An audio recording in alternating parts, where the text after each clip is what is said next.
I'm Morning, so sir. sorry. Yesterday was a little bit of mess. Yeah, well,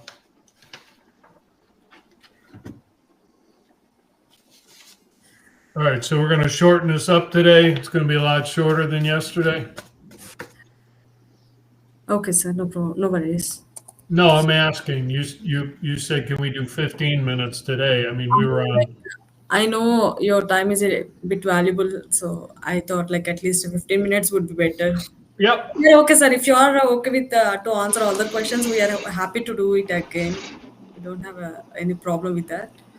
It depends upon your schedule and availability. If you are having any other works caught up, we just Yeah, go. I just have, like I said, I was on the other phone. I told him I'd call him back when we're done. Yes, But sir. so where do you want to start? What do you need? You starting from the beginning again? Um, I think yes, sir. I mean, like from the second question, I suppose we are having the first question. What are the key challenges? I have that one. Key challenges to identifying hidden energy losses in buildings Yes, sir. is is having the correct conditions and doing the inspection and have the inspector understanding the conditions that are needed when in order to perform this inspection, or as we call it, delta T. Having the proper temperature difference from inside to out is the key challenge. Okay, sir. Just 1 minute. I'm just sorting out with the recording thing.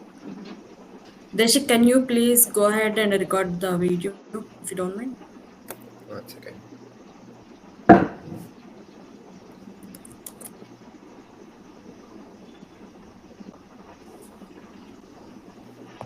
Yeah, It's recording, right? yeah. Okay.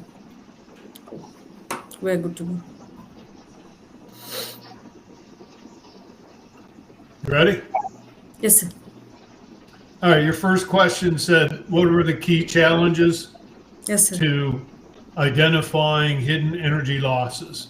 So using thermal imaging cameras, it is an excellent way to identify these areas. But the key challenge is getting the proper temperature differences from inside to out, or as we refer to it as delta T, or temperature differences. In order to do this inspection, you must have the proper temperature difference from inside to out. Hmm. As discussed yesterday. Okay. And what is the problem? I mean, like, as you mentioned, this energy efficiency problem is mainly observed in the new buildings also, right? I mean, like, yesterday we discussed, right? How significant is the problem of this energy efficiency in the older buildings? Well, the way people thought in the past has changed. I mean, science has proven that the way we used to build buildings years ago was not the correct way. The old saying, "You want a house to breathe," is not true, because if you're allowing outside air in, you're allowing dust and pests and everything else.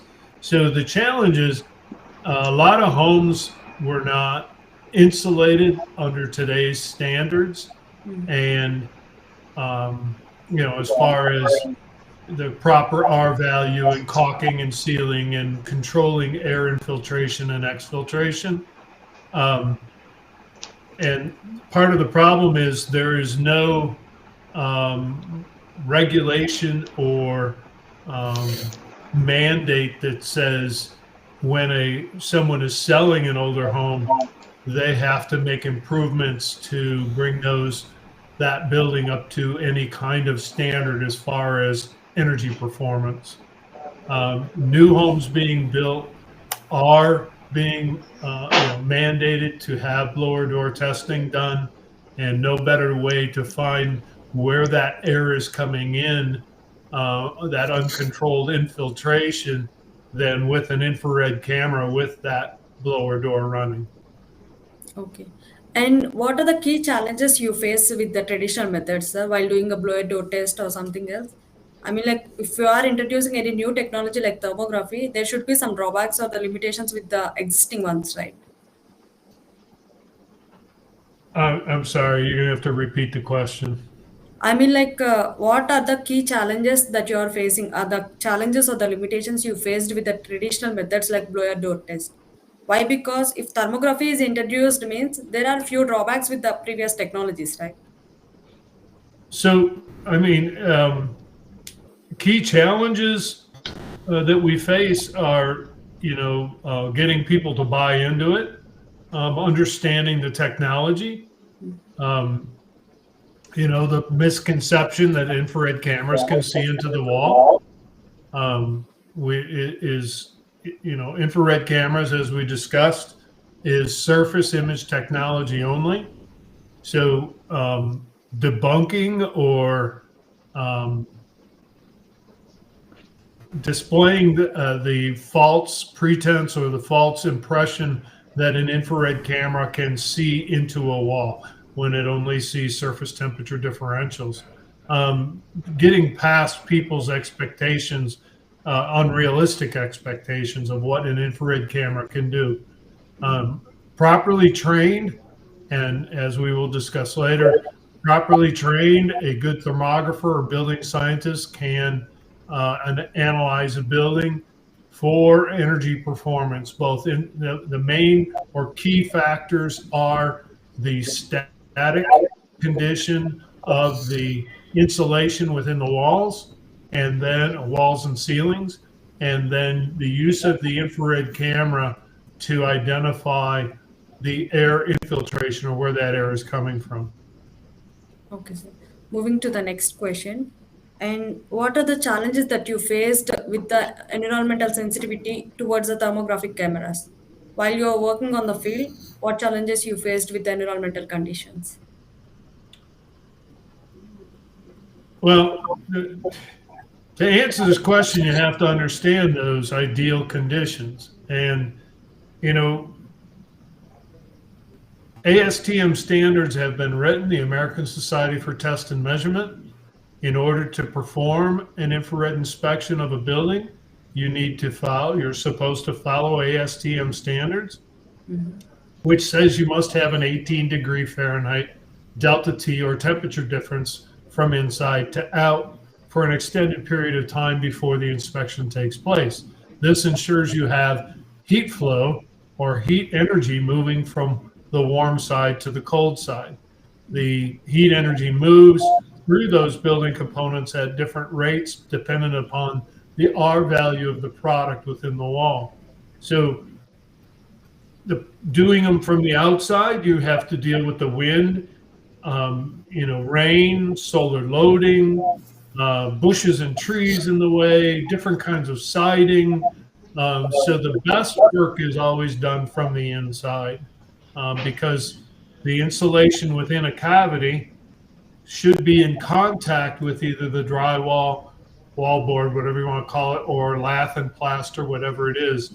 From the outside, you could have 2.5 inches of face brick over a airspace, over sheathing before you even get to the cavity. So we don't see through anything. So, um, the solar loading is a big issue because the sun can heat up surfaces well beyond the outdoor air temperature. And the concept of, well, if we need a 20-degree delta T or 18-degree temperature difference, and it's 70 degrees in the house and it's 30 outside, that's a 40-degree temperature difference. But if they don't take into consideration the solar loading or the sun heating up that surface well above 90 degrees or 100 degrees, even in 20-degree air temperature or 30-degree air temperature, it can actually reverse the heat flow and give you false signals. So that's why it's so important to understand. Okay, sir. Moving to the next question, sir. Uh, how do you think the thermography is more efficient when compared to the traditional methods? Like in terms of accuracy, cost, or the labor and the equipment which are it is necessary to perform the test? How you would suggest that thermography is better than the traditional methods?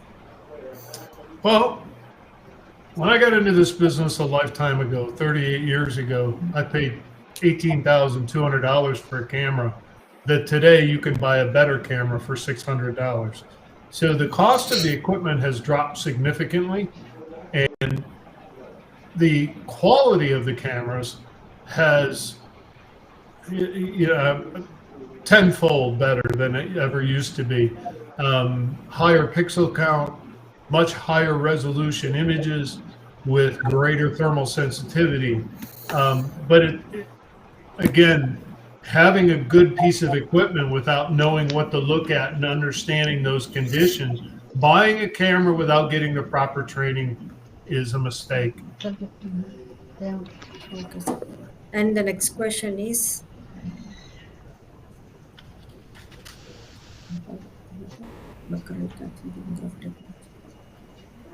what are the current gaps with the thermography technology that limits its growth, sir? Well, as we discussed, as if you understand infrared cameras, or anyone understands a camera has limitations, and it can you point a camera at a wall and it tells you what the R value is of that wall? No, you cannot. So you have to have the right conditions.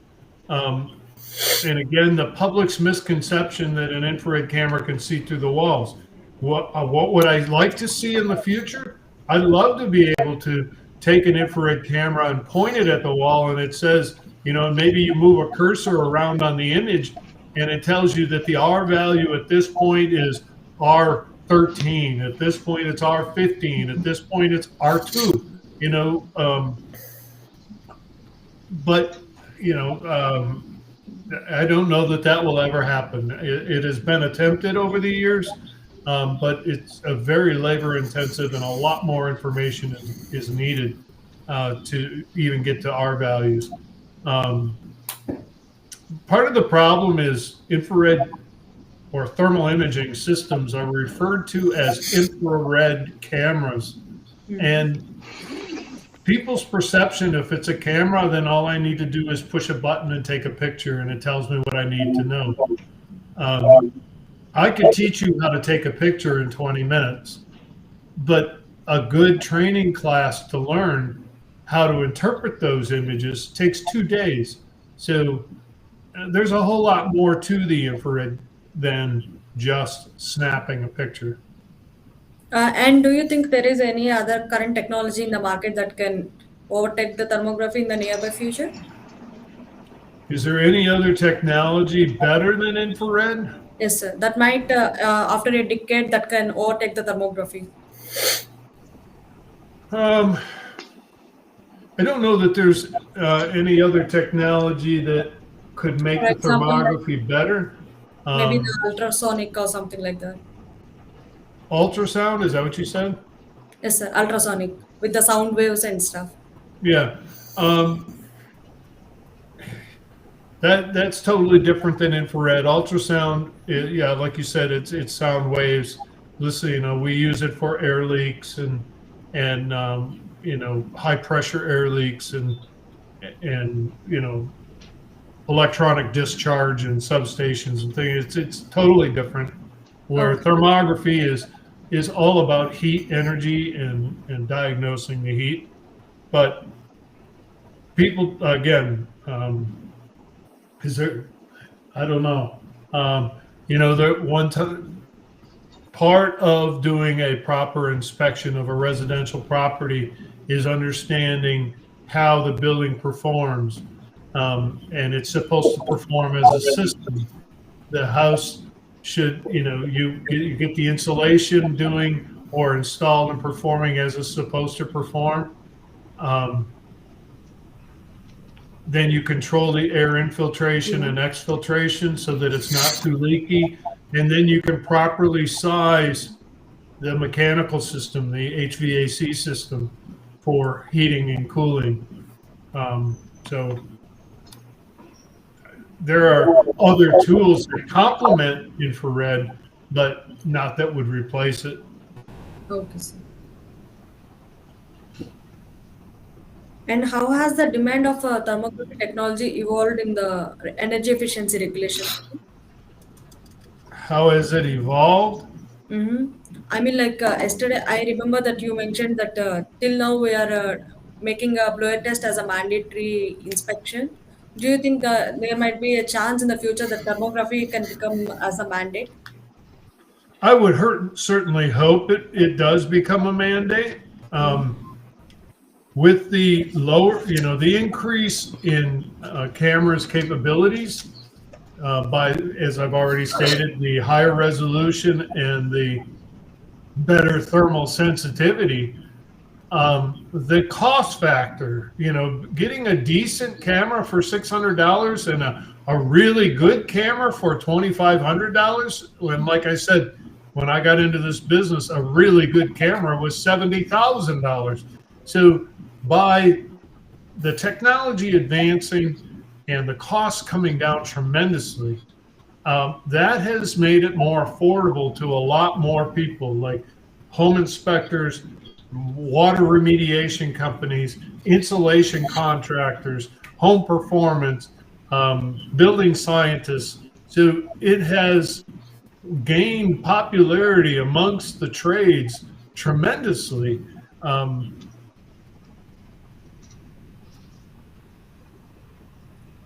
so, again, by the lower, I think the main is the better image, the better thermal sensitivity, and the lower cost has made it more affordable for a lot of the trades. And education has advanced. Companies like Monroe Infrared Technology, our company, making training affordable. $600, $695, or $795 for a 2-day training class, when level one is $2,300. I mean, it's a lot. You can spend more on their training on a level one class than the infrared camera costs. So, um, getting a good camera and good training at an affordable price has really opened up the market for us since I started teaching the certified residential thermographer class 11 years ago. Okay, sir. Moving to the next question, sir. Do you think still the high initial cost of the thermographic equipments will be a barrier for the small companies to, I mean, like take over this technology or to adopt to this technology? Well, as I just got done saying, the higher cost has gone away for building science. For a residential property where you're typically looking at a wall from a couple feet, maybe in a walk-in closet, to 10 or 12 or 15 feet away from the walls, you can do that at a very affordable price of 600 to maybe, even if you went crazy, you could spend $6,000, but it's a lot less expensive today than it was even 10 years ago. So the the high cost of thermal imaging is no longer an excuse, because it's, quite frankly, but people that may be out there today that still think thermal imaging is very expensive, and because it was a very short time ago, 5 to 10 years ago, to get a really good camera, you had to spend $15,000, and that's just not the case anymore. You can get, especially for building inspections, for the energy performance, you can get a very good camera for under $2,500. Okay. And okay, so moving to the next question. What is the training or expertise that an operator of the thermographic camera should have? Do they So, have any specialized training or something like that on the prior hand? yep.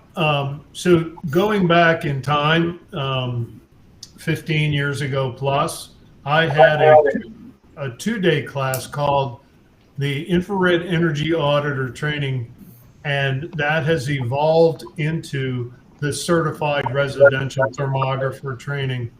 I have a lot of building scientists, energy performance people, energy auditors, home inspectors, insulation contractors, people doing home energy analysis that come to this class to learn basic science, um, basic camera training, and then we go in of applications training, learning what to look at, what to look for, what things should look like and what they shouldn't look like, how to interpret the thermal images, how to report it and call it out, and how to do a comprehensive and very thorough inspection.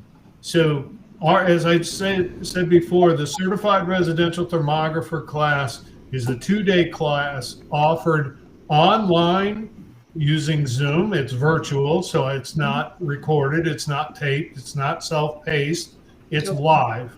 So either virtually, as we're doing right now, or live and in person when I travel around the country.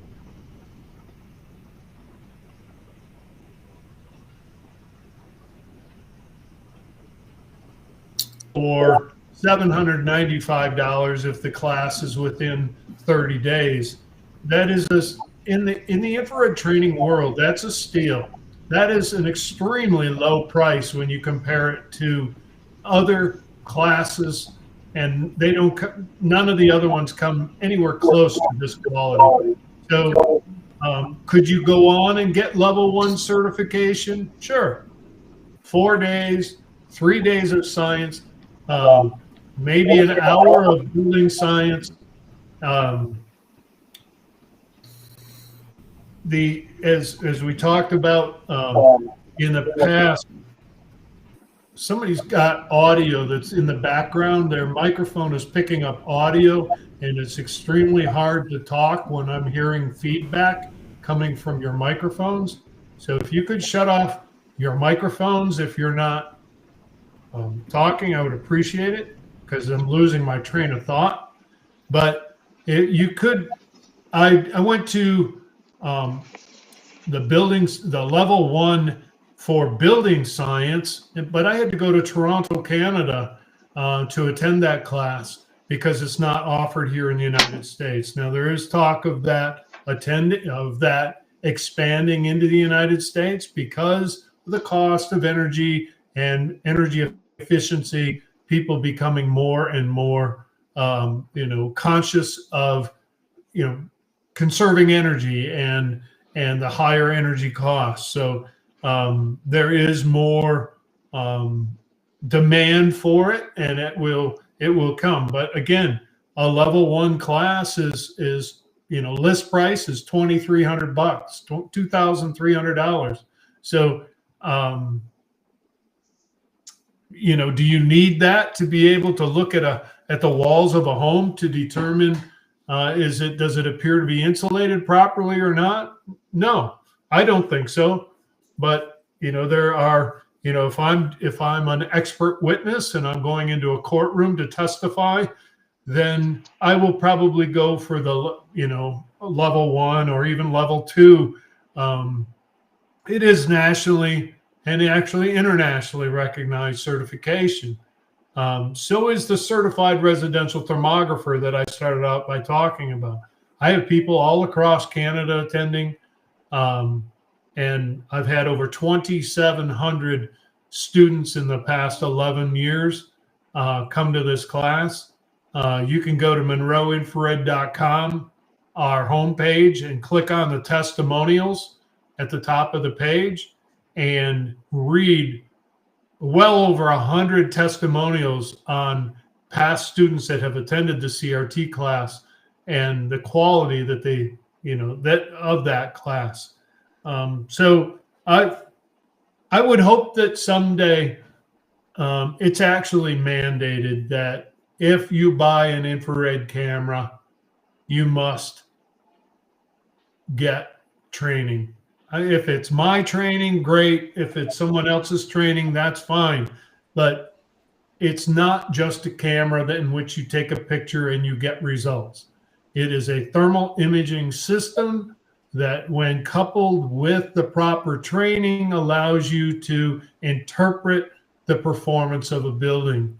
And without that training, you're going to misinterpret, not call things out properly, and quite frankly, give infrared a bad name. And some people think it won't do what it's supposed to do because maybe they had a guy come out that didn't know what he was doing, didn't have the proper training. So that's where I am an ITC, or the Infrared Training Center's level 3, which is as high as you can go. And I got that because in order to teach level 1, you have to be a level 2. In order to teach level 2, you had to be a level 3. So I was pretty much forced into becoming a level 3. When I designed the certified residential thermographer training, I brought a lot of the basic science into that class, but in 5 hours of a CRT class, or the certified residential thermography, obviously I can't duplicate what we do in a 3-day, the 3 days of science of the 4-day level 1 class. So there's a lot, there's a lot of training available. In my opinion, the certified residential thermographer is all an energy auditor or anyone wanting to do needs to understand it. Okay, sir. Moving to the next question, sir. What are the primary limitations or the drawbacks of thermography in energy efficiency analysis, and how these challenges can be addressed? So again, the limitations are fewer today than they were just a few years ago, because the cameras have gotten so much better. But in parts of the country where there isn't much temperature difference, example, San Diego, California, you have a very temperate or moderate climate. It's not like Duluth, Minnesota, this time of year in the wintertime, freezing cold and trying to keep the house warm on the inside. Or it's not Phoenix, Arizona in the summertime when it's 118 degrees in the shade and you're trying to keep your house at 75 degrees on the inside. You have a tremendous energy gain or loss when you have extreme delta T's or temperature differences. But the challenges the limitations are in those climates or in those areas of our country where it's 72 degrees inside and it's 72 degrees outside for 6 or 7 or 8 months of the year. You don't have the right conditions to perform an infrared inspection. So different parts of the country have a lot longer season for performing the infrared inspection because the delta T's, the swing in temperature differences. And then learning as part of the training, learning how to manufacture temperature differences. And what we mean by that is mechanically changing the internal temperature of the house, turning the heat up, turning the thermostat up, and making the inside of the house warmer, or turning the air conditioning down, turning the thermostat down and making it much cooler in the house, creating that temperature difference or manufacturing that temperature difference from inside to outside.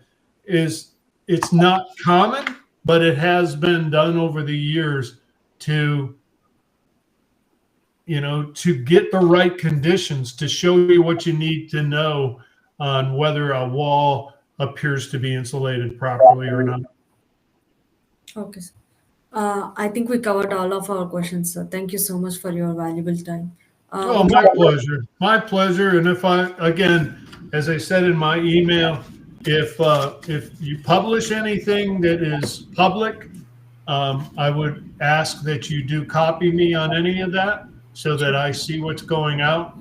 And if you want to send me something before it is published so I can edit or say, that was misinterpreted.